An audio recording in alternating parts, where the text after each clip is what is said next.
नमस्कार दोस्तों, एक बार फिर से स्वागत है आपका अपने YouTube चैनल कचौरिया स्टडी पॉइंट पर। दोस्तों, अपने अभी एक अध्याय पढ़ेंगे जिसका नाम है वायु एवं जल प्रदूषण व नियंत्रण। ये दोस्तों कक्षा 8 का अध्याय 16 है।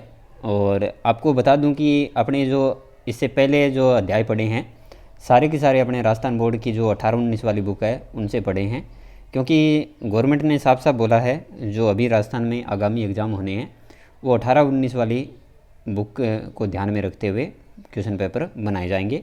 तो इसी बात को अपने ध्यान में रखते हुए आपको 18-19 वाली बुक कंप्लीट अपनी करवाई है। अगर आपने पहले की वीडियो नहीं देखी है तो इसी प्लेलिस्ट में आपको मिल जाएगी, उनको ज़रूर देखिएगा। अगर आपको ये वीडियो पसंद आए तो इसको लाइक कीजिएगा, अपने मित्रों को शेयर कीजिएगा, और अगर आप इस चैनल पर नए हो तो प्लीज़ चैनल को सब्सक्राइब कीजिएगा और जो बेल आइकन यानी घंटी का निशान है उसको प्रेस कर देना, ताकि ऐसी ही वीडियो के नोटिफिकेशन आपको मिलते रहें। देखिए दोस्तों, आज के अध्याय में अपने पढ़ेंगे वायु प्रदूषण, वायु प्रदूषण के कारण, वायु प्रदूषक एवं उनके दुष्प्रभाव, अम्ल वर्षा, हरित गृह प्रभाव, वायु प्रदूषण नियंत्रण के उपाय, जल प्रदूषण के कारण। देखिए कि हम सबको विदित है कि हमारा पर्यावरण अब पहले जैसा नहीं रहा है। हमारे दादा दादी, नाना नानी तथा परिवार के अन्य सदस्य आज भी उनके जीवन में कुछ वर्षों पूर्व उपलब्ध स्वच्छ जल एवं शुद्ध वायु के बारे में बातचीत करते हैं। जनसंख्या की तीव्र वृद्धि, पेड़ पौधों और वनों की बर्बरतापूर्वक कटाई, बढ़ते हुए यातायात के साधन, औद्योगिक विकास, बढ़ते हुए कल कारखानों, अपशिष्ट पदार्थों आदि से पर्यावरण की गुणवत्ता में निरंतर गिरावट होने से वायु तथा जल प्रदूषण की गंभीर समस्या उत्पन्न हो गई है। अगर इस पर नियंत्रण नहीं किया गया तो एक स्थिति ऐसी आएगी जब हमें स्वच्छ वायु तथा जल उपलब्ध नहीं होंगे। सोचिए और बताइए कि चौराहे पर खड़ा ट्रैफिक पुलिस का जवान मास्क क्यों लगाता है? ईंट के भट्टे से काला धुआं क्यों निकलता है? भीड़ वाली सड़कों पर चलते समय कई बार आपको खांसी क्यों आती है? क्या आप बगीचे में अच्छा महसूस करते हैं? क्यों? क्या वायुमंडल में धुएं की मात्रा में अंतर आता है? ये दोस्तों, ये जो वायु का संगठन है ये अपने पीछे अध्याय में चर्चा कर चुके हैं, फिर भी आप इस डायग्राम को देखिएगा। वायु प्रदूषण पढ़ते हैं अपने। वायु जीवन के लिए अनिवार्य है। स्वच्छ वायु प्रत्येक जीव के लिए महत्वपूर्ण है। हम जानते हैं कि वायु अनेक गैसों का मिश्रण है।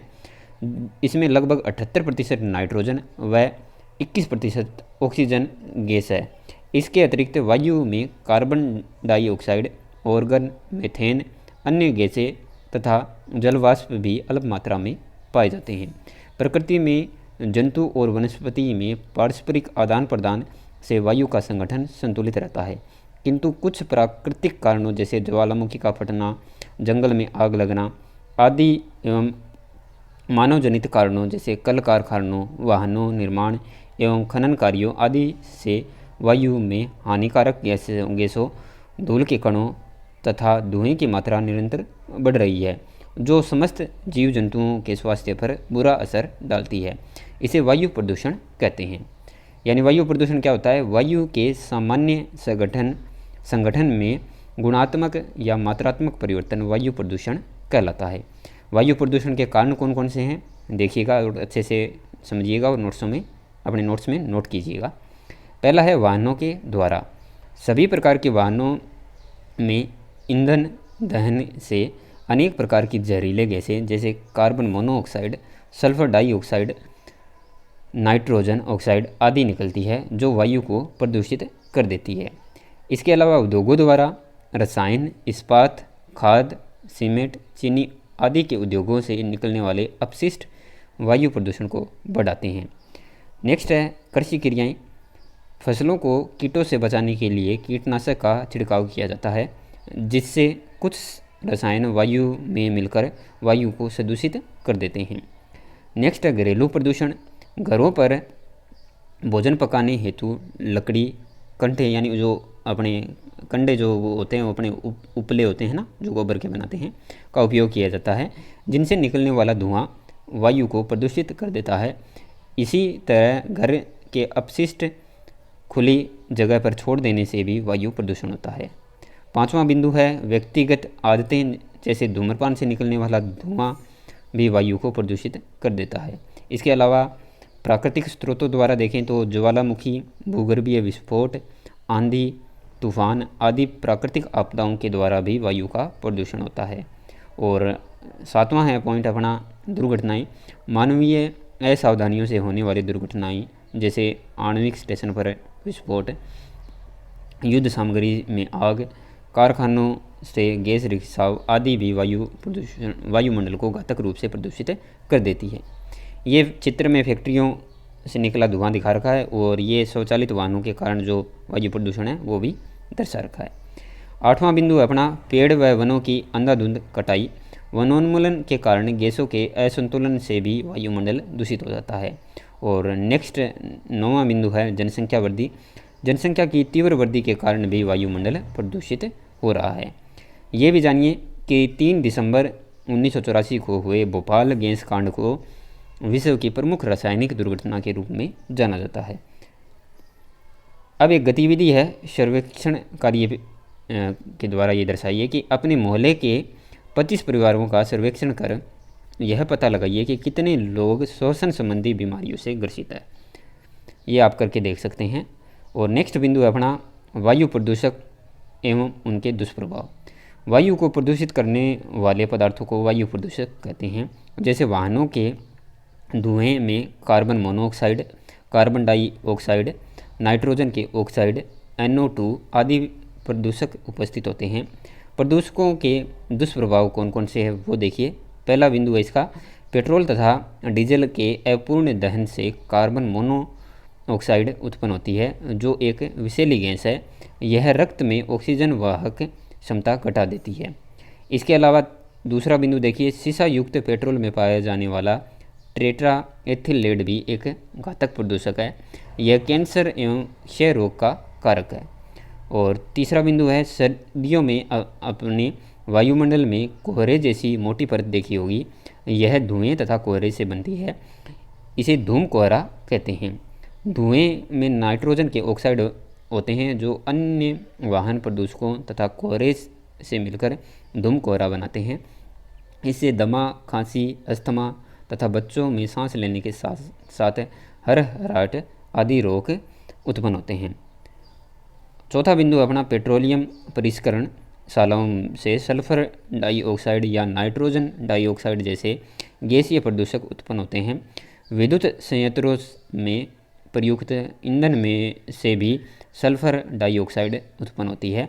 यह फेफड़ों संबंधी बीमारियां फैलाती है।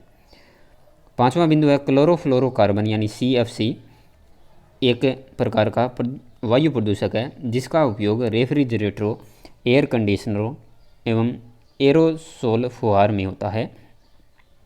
यह वायुमंडल की ओजोन परत को क्षति पहुंचाता है। ओजोन परत सूर्य से आने वाली हानिकारक पराबैंगनी किरणों से हमारी सुरक्षा करती है। अत्यधिक CFC के वायुमंडल में घुल जाने से ओजोन परत में छिद्र होने जैसी स्थिति, गंभीर स्थिति उत्पन्न हो गई है। छठा बिंदु है कारखानों से निकलने वाली सल्फर डाइऑक्साइड यानी SO2, क्लोरीन ऑक्साइड यानी Cl2, अमोनियम यानी NH3, नाइट्रस ऑक्साइड यानी NO2O जैसी गैसों से आंखों में जलन होती है व गले के रोग होते हैं। और नेक्स्ट बिंदु है एल्यूमिनियम तथा सुपर फास्फेट का निर्माण करने वाले कारखानों से निकलने वाली गैसों से भी शरीर में कई रोग हो जाते हैं। आठवां बिंदु है वायु प्रदूषण से पौधों को भी हानि होती है। सल्फर डाइऑक्साइड गैस तो पौधों को मृत कर देती है। और इसके लिए गतिविधि हो रहा है कि वायु प्रदूषण द्वारा होने वाली हानियाँ चार्ट द्वारा प्रदर्शित कीजिए। तो ये भी आप करके देख सकते हैं। अब पढ़ते हैं अपने अम्ल वर्षा। प्रदूषक गैसों का विनाशकारी प्रभाव है अम्ल वर्षा। नाइट्रोजन, सल्फर व कार्बन के ऑक्साइड पानी से क्रिया करके नाइट्रस अम्ल, नाइट्रिक अम्ल, सल्फ्यूरिक अम्ल, सल्फ्यूरस अम्ल, सल्फ्यूरिक अम्ल व कार्बनिक अम्ल बनाते हैं। तथा वर्षा को अम्लीय बनाकर वर्षा के साथ पृथ्वी पर बरसते हैं। अम्ल वर्षा के कारण विभिन्न ऐतिहासिक धरोहरों के संगमरमर का संक्षारण होता है। इस परिघटना को संगमरमर कैंसर भी कहते हैं। इसके अलावा अम्ल वर्षा से इमारतों, स्मारकों, पुलों, मूर्तियों, रेलिंग और रेलवे लाइन आदि का भी संक्षारण होता है। जलाशय अम्ल वर्षा से इमारतों, स्मारकों, पुलों आदि का इनका ये पढ़ लिया आपने, सॉरी दोबारा देखिए कि जलाशय अम्लीय हो जाते हैं, मृदा का पीएच कम हो जाता है, जिसके कारण पौधों द्वारा खनिजों का अवशोषण प्रभावित होता है तथा मृदा बंजर हो जाती है। इससे प्राणियों की आँख व त्वचा में जलन होती है एवं पादपों व जंतुओं की झिल्लियाँ हैं वो खराब हो जाती है। नेक्स्ट बिंदु अपना ऐतिहासिक धरोहरों की सुरक्षा हेतु सर्वोच्च न्यायालय द्वारा किए गए उपाय कौन कौन से हैं देखिए।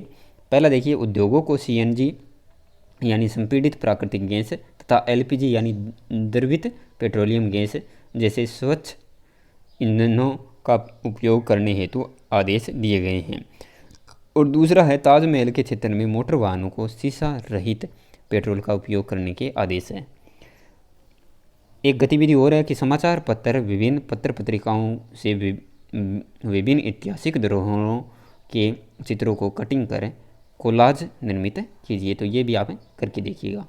अब पढ़ते हैं अपने हरित गृह प्रभाव यानी पौधा घर प्रभाव, ग्रीन हाउस इफेक्ट जिसको कहते हैं।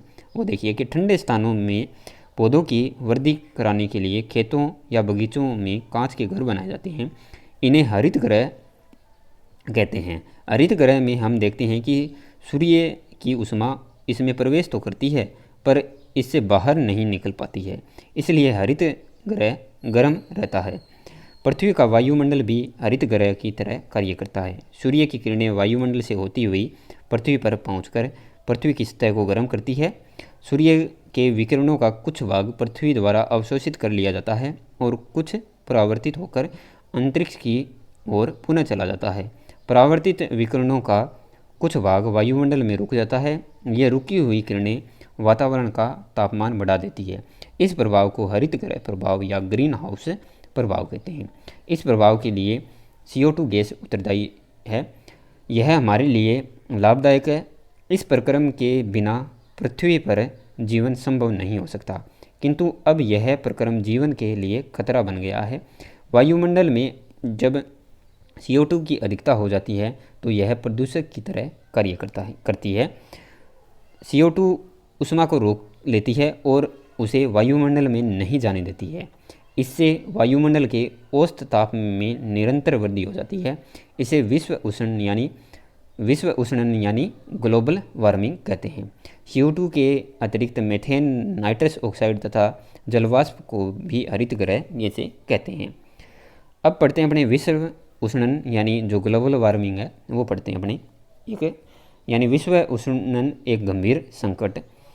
उष्णन के कारण विश्व के कई स्थानों में हिमनद पिघलने शुरू हो गए हैं। विश्व उष्णन के कारण समुद्र तल में एक आश्चर्यजनक वृद्धि हो सकती है। कई स्थानों पर तटीय प्रदेश जलमग्न हो चुके हैं। विश्व उष्णन के विस्तृत प्रभाव वर्षा, प्रतिरूप, कृषि, वन, पौधों तथा जंतुओं पर हो सकते हैं। हरित गृह गैसों को वर्तमान स्तर तक रखने के लिए हमारे पास सीमित समय है, अन्यथा शताब्दी के अंत तक 2 डिग्री सेंटीग्रेड तक ताप में वृद्धि हो सकती है, जो संकटकारी स्तर है। बहुत से देशों ने हरित गृह गैसों के उत्सर्जन में कमी करने के लिए एक अनुबंधन किया है। नेक्स्ट बिंदु है अपना वायु प्रदूषण नियंत्रण के उपाय, और इसमें पहला उपाय देखिए, सभी कारखानों की चिमनियों पर गैस अवशोषक लगवाने चाहिए। दूसरा है प्रदूषक कणों को छन्नों यानी फिल्टर जो होते हैं द्वारा दूर करना चाहिए, और समय समय पर दहन इंजन का परीक्षण किया जाना चाहिए। आदर्श ईंधनों का उपयोग किया जाना चाहिए जिससे कम से कम धुआं और दूषित गैसें बाहर निकले। पांचवा बिंदु है अपशिष्ट गैसों और धुओं का पूर्ण ऑक्सीकरण द्वारा करा दिया जाए ताकि प्रदूषण कम हो। छठा बिंदु है कल कारखानों व उद्योगों को शहर से दूर लगाया जाए। इसके अलावा 7वां बिंदु है वनों की कटाई पर रोक लगानी चाहिए, अधिक से अधिक वृक्षारोपण किए जाए, पर्यावरण स्वच्छता हेतु जन चेतना कार्यक्रम चलाना चाहिए। और नेक्स्ट बिंदु है कि वाहन चलाने हेतु शीशा रहित पेट्रोल सीएनजी का उपयोग करना चाहिए। और 11वां पॉइंट है कि दिवाली पर पटाखों का बहिष्करण कर प्रदूषण कम करना चाहिए। 12वां बिंदु है सरकार द्वारा वायु की गुणवत्ता की नियमित मॉनिटरिंग की जानी चाहिए। नेक्स्ट बिंदु है सौर ऊर्जा, जल ऊर्जा तथा पवन ऊर्जा को वैकल्पिक ईंधन के रूप में काम में लेना चाहिए। और 14वां बिंदु है कि वन महोत्सव के अंतर्गत जुलाई माह में लाखों पौधों का रोपण किया जाना चाहिए। इसके साथ साथ वाहनों के उपयोग को कम करके साइकिल का उपयोग करके और कचरे को कंपोस्ट पिस्ट में डालकर प्रदूषण को कम किया जा सकता है। नेक्स्ट बिंदु अपना जल प्रदूषण। जीवन के लिए जल एक बहुमूल्य संसाधन है। उत्तम स्वास्थ्य के लिए शुद्ध जल अनिवार्य है। पेयजल स्वच्छ और रोग के कीटाणुओं से पूर्णतः मुक्त होना चाहिए। आधुनिक युग में कल कारखानों और जनसंख्या वृद्धि के परिणाम स्वरूप भूमि पर बहने वाले जल, नदी, नाले और झरनों का जल, भूमि पर संग्रहित जल यानी जो तालाब, टैंकों आदि का जल है, भूमिगत जल जैसे कि हेडपंपों, कुओं, ट्यूबवेलों आदि से जो प्राप्त होता है, में धीरे धीरे कुछ ऐसी अवांछित पदार्थ मिलते जाते हैं जिससे जल की गुणवत्ता कम हो जाती है और उसका रंग एवं गंध भी बदल जाती है। इसे जल प्रदूषण कहते हैं। इसके कारण कौन कौन से हैं देखिए। जल प्रदूषण के निम्नलिखित प्रमुख कारण हैं। पहला कारण देखिए, उद्योगों से निकलने वाले विषैले रासायनिक अपशिष्ट पदार्थ, कचरा, पॉलीथीन और अन्य गंदगी जल में मिलने से जल प्रदूषित हो जाता है। गांव अथवा शहर की गंदगी, नालियों का पानी, जलाशय एवं नदियों में गिरने से भी जल प्रदूषित हो जाता है। इसके अलावा देखिए, जलाशयों एवं नदियों में कपड़े धोने, नहाने, बर्तन साफ करने, गंदगी को इसमें डालने, मवेशियों को नहलाने, मल मूत्र त्यागने और वाहनों को धोने आदि से जल प्रदूषित हो जाता है। नेक्स्ट है कि फसलों के अधिक उत्पादन के लिए प्रयुक्त की गई रासायनिक खाद एवं कीटनाशक दवाएं यानी जिनको पेस्टिसाइड बोलते हैं, वर्षा के जल के साथ नदियों या तालाबों में पहुंचकर जल को प्रदूषित करते हैं। इसके अलावा समुद्री जल का प्रदूषण, नदियों के दूषित जल का समुद्र में मिलने से समुद्र जल प्रदूषित हो जाता है और समुद्र में परमाणु विस्फोट के परीक्षण से समुद्री जल विकिरण युक्त हो जाता है जो हानिकारक है। इसके प्रभाव देखते हैं जल प्रदूषण के। वाहित मल द्वारा प्रदूषित जल में जीवाणु, वायरस, कवक तथा परजीवी होते हैं। मल युक्त प्रदूषित जल के उपयोग से विभिन्न संक्रामक रोग हो सकते हैं और प्रदूषित जल को ग्रहण करने से मानव में कई रोग जैसे हैजा, पेचिश, चर्म रोग आदि उत्पन्न हो जाते हैं। ये थोड़ी पिक्चर है सो आप नहीं आइए दोस्तों, फिर भी मैं आपको समझाता हूँ। देखिएगा कि जल प्रदूषण के कारण जलीय पौधों, जलीय जंतुओं और ऑक्सीजन की पर्याप्त मात्रा नहीं मिल पाती है जिससे उनकी वृद्धि पर प्रतिकूल प्रभाव पड़ता है और जलीय जंतुओं की संख्या भी घट जाती है। जल प्रदूषण के कारण उपजाऊ मृदा भी प्रदूषित हो रही है और भूमि की उर्वरकता भी कम हो रही है। तेल परिष्करणशालाओं, कागज उद्योग फैक्ट्रियों, वस्त्र तथा चीनी मिलों आदि से निष्कासन रसायनों में आर्सेनिक, लेड तथा फ्लोराइड होते हैं जिनके कृषि भूमि में मिल जाने पर पौधों तथा जंतुओं में अविकसितता उत्पन्न हो जाती है दोस्तों। और विश्व संयंत्रों तथा उद्योगों से निकला गर्म जल जलाशयों के तापमान को बढ़ा देता है जिससे उसमें रहने वाले पौधों एवं जीव जंतुओं पर प्रतिकूल प्रभाव पड़ता है। इसके अलावा फसलों की सुरक्षा हेतु पीड़कनाशी एवं कीटनाशी रसायनों का उपयोग किया जाता है जो जल में घुलकर खेतों से जलाशयों में पहुंचने तथा भूमि के रिसाव द्वारा भूम जल को प्रदूषित करते हैं। जल प्रदूषण नियंत्रण के उपाय कौन कौन से देखिए। कल कारखानों, उद्योगों के अपशिष्ट नदियों और जलाशयों में नहीं डालने चाहिए। सरकार ने प्रदूषण को रोकने के लिए विभिन्न अधिनियम बनाए, जिसके अनुसार उद्योगों को उन निष्कासित अपशिष्ट को उपचारित करने के पश्चात ही जल में प्रवाहित होने चाहिए। औद्योगिक इकाइयों के लिए बनाए गए कानूनों का सख्ती से पालन करना चाहिए। इसके अलावा समुद्र में परमाणु विस्फोट नहीं किए जाने चाहिए।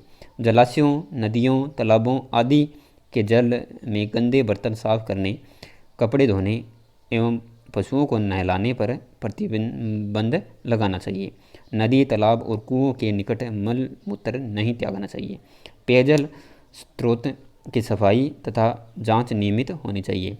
घरों का कूड़ा कचरा निर्धारित स्थान पर कचरा पात्र में डालना चाहिए। इसके साथ साथ प्रत्येक नगर एवं तहसील स्तर पर जल शोधक यंत्र लगाने चाहिए, ताकि जल से प्रदूषणकारी तत्वों को अलग किया जा सके। एक गतिविधि और है कि आपके निवास एवं विद्यालय के आसपास जल के प्रदूषित होने के विभिन्न कारणों को सूचीबद्ध कर रिपोर्ट तैयार कीजिए। तो ये भी आप करके देख सकते हैं। अब जल प्रदूषण पर विशिष्ट अध्ययन। गंगा भारत की प्रसिद्ध नदियों में से एक पवित्र नदी है। गंगा नदी को गंगा माता भी कहते हैं। गंगा नदी का जल कई दिनों तक रखने पर भी शुद्ध रहता है। यह अधिकांश उत्तरी पूर्वी भारतीय जनसंख्या का पोषण करती है। विश्व वन्य जीव कोष यानी WWF द्वारा किए गए अध्ययन से पाया गया है कि गंगा संसार की 10 नदियों में से एक है जिनका अस्तित्व खतरे में है। बढ़ती जनसंख्या और औद्योगिकीकरण तथा गंगा नदी जिन शहरों एवं गांवों से गुजरती है, तो वहां पर रहने वाले निवासियों द्वारा अत्यधिक मात्रा में कूड़ा करकट, अनुपचारित वाहित मल, मृत जीव, फूल, पूजा सामग्री, पॉलीथीन तथा बहुत सारे हानिकारक पदार्थ सीधे ही विसर्जित करने से गंगा प्रदूषित हो रही है। वर्ष 1985 में इस नदी को बचाने के लिए गंगा कार्य परियोजना प्रारंभ की गई, किंतु बढ़ती हुई जनसंख्या और औद्योगिकीकरण ने पहले ही इस पवित्र नदी को काफ़ी नुकसान पहुंचा दिया है। वर्तमान में सरकार ने गंगा नदी के संरक्षण हेतु एक एकीकृत कार्यक्रम नमामि गंगा प्रारंभ किया है, लेकिन इसकी सफलता हेतु सरकार के सभी विभागों एवं जनता की भागीदारी आवश्यक है। उपयुक्त तथ्यों के आधार पर सोचिए और बताइए। पहला है, गंगा नदी का जल प्रदूषित करने वाले कारक कौन कौन से हैं। दूसरा है, गंगा नदी की पवित्रता बनाए रखने के लिए क्या करना चाहिए। और तीसरा है, गंगा नदी की स्वच्छता हेतु सरकार को क्या क्या प्रयास करने चाहिए। और ये भी जानिए शैवाल ब्लूम है दोस्तों कि अपशिष्ट पदार्थों में उपस्थित नाइट्रेट एवं फास्फेट जैसे रसायन अत्यधिक मात्रा में जलाशयों व तालाबों आदि में मिल जाते हैं। ये रसायन शैवालों के लिए पोषक पदार्थों का कार्य करते हैं। फलस्वरूप जलाशयों में शैवाल की मात्रा में अत्यधिक वृद्धि हो जाती है। शैवालों के इस अत्यधिक वृद्धि होने को शैवाल ब्लूम कहते हैं। ये शैवाल ऑक्सीजन की अत्यधिक मात्रा का उपयोग करते हैं, जिससे जल में ऑक्सीजन के स्तर की कमी हो जाती है। इस कारण जलीय जीव मर जाते हैं। नेक्स्ट एक और गतिविधि है कि जल प्रदूषण से होने वाली हानियों को चार्ट द्वारा प्रदर्शित कीजिए। अब पढ़ते हैं जल शुद्धिकरण। पीने के लिए प्रयुक्त जल को पेयजल कहते हैं। संसार की 25% जनसंख्या को निरापद पेयजल नहीं मिलता है। अशुद्ध जल को जलाशयों में गिराने से पूर्व विभिन्न भौतिक तथा रासायनिक प्रक्रियाओं द्वारा वाहित मल उपचार संयंत्रों द्वारा शुद्ध किया जाना चाहिए। सार्वजनिक जल वितरण प्रणाली में जल की घरों में आपूर्ति करने से पूर्व जल का उपचार किया जाना चाहिए। और ये पेयजल को शुद्ध रखने की विधियां हैं। देखिए, घरेलू फिल्टर यानी जो कैंडल फिल्टर का उपयोग करना चाहिए। उबालकर जल को उपयोग में लेना चाहिए। इसके अलावा क्लोरीनीकरण करना चाहिए, दोबारा है ना, जल को शुद्ध करना चाहिए। फिटकरी का उपयोग करना चाहिए। जल को कृमि मुक्त करने के लिए कुओं में चूना, पोटेशियम परमैंगनेट यानी लाल दवा आदि डालकर जल को शुद्ध किया जा सकता है। ये पाठ का सार है दोस्तों। वीडियो को पॉज करके यानी रोक के आप इसको जरूर देखिएगा। इसमें अपने क्या सीखा है वो सारा है। अब इसके कुछ क्वेश्चन अभ्यास क्वेश्चन है वो अपने करते हैं। आपको इनमें से कितने क्वेश्चन आते हैं आपको कमेंट सेक्शन में ज़रूर बताना है। देखिए, पहला क्वेश्चन है, निम्नलिखित में से कौन सी हरित गैस नहीं है। देखिए, कार्बन डाइऑक्साइड तो बिल्कुल है, सल्फर डाइऑक्साइड भी है, मीथेन भी है, लेकिन जो नाइट्रोजन है ये नहीं है दोस्तों, ये हरित गृह गैस नहीं है। निम्नलिखित में से विषैली गैस है, विषैली गैस कौन सी है? देखिए कार्बन मोनोऑक्साइड, तो ये पहले ही हो जाएगी कार्बन मोनोऑक्साइड। रेफ्रिजरेटर में प्रयुक्त किया जाता है, क्या प्रयुक्त किया जाता है? हाइड्रोजन, क्लोरोफ्लोरोकार्बन, तो इसका राइट आंसर ब हो जाएगा दोस्तों, क्लोरोफ्लोरोकार्बन। भारत की किस पवित्र नदी का अस्तित्व खतरे में है? तो किसका है दोस्तों? गंगा का है, तो इसका राइट आंसर ए ही हो जाएगा, गंगा। जल को प्रदूषित करने वाले पदार्थों को क्या कहते हैं? तो इनको कहते हैं दोस्तों प्रदूषक कहते हैं। वायुमंडल के औसत ताप में निरंतर वृद्धि हो रही है, इसे क्या कहते हैं? इसे दोस्तों ग्लोबल वार्मिंग कहते हैं। और एरोसोल फुहार में खालिस्तान का उपयोग होता है, तो किसका होता है? क्लोरोफ्लोरोकार्बन का उपयोग होता है। और स्वच्छ तथा पीने योग्य जल को खालिस्तान कहते हैं, तो क्या कहते हैं दोस्तों? पेयजल कहते हैं। अब मिलान वाले में देखिए, सूची ए को ब से मिलाना है। संगमरमर कैंसर है दोस्तों, ये संगमरमर जो संक्षारण है इससे संबंधित है। ताजमहल है, ये एक ऐतिहासिक धरोहर है। गंगा बचाओ, ये गंगा नदी परियोजना से संबंधित है। और वन महोत्सव है, ये वृक्षारोपण से संबंधित है। तो इस तरीके से अपना ये अध्याय कंप्लीट होता है, और आशा करता हूँ कि आपके अच्छे से समझ में आया होगा। अगर समझ में आया तो इसको एक पॉजिटिव कमेंट के साथ लाइक कीजिए, शेयर कीजिए, और इस चैनल पे अगर आप नए हैं तो प्लीज़ चैनल को सब्सक्राइब कीजिए।